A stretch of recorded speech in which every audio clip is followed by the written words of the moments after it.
We begin as fresh data shows that US consumer prices saw another jump last month, dashing hopes of a nascent slowdown with gas prices plunging recently. That's right, and on the back of the report, pundits are predicting another historically large interest rate hike coming from the country's central bank. And there was more bad news as US stocks reacted with a sharp downturn on Tuesday.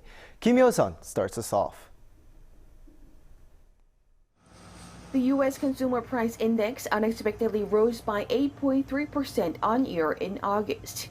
According to data released by the Bureau of Labor Statistics on Tuesday, the core CPI, which excludes volatile food and energy costs, climbed 6.3% from the same month last year. This was a 0.1% increase in overall inflation from July, while core inflation rose 0.6% on month.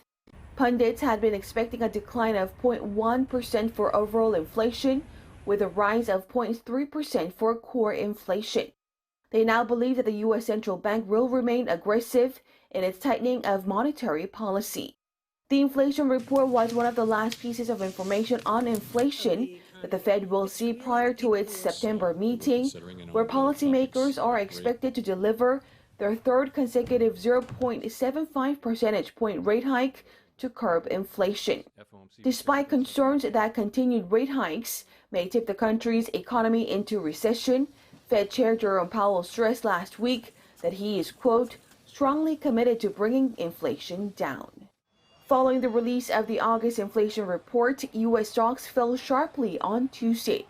The Dow Jones Industrial Average slid nearly 4%, while the S&P 500 and the tech-heavy Nasdaq sank by more than 4% and 5% respectively. Only 5 stocks in the S&P 500 ended the day in positive territory. Hyo-sun, Arirang News.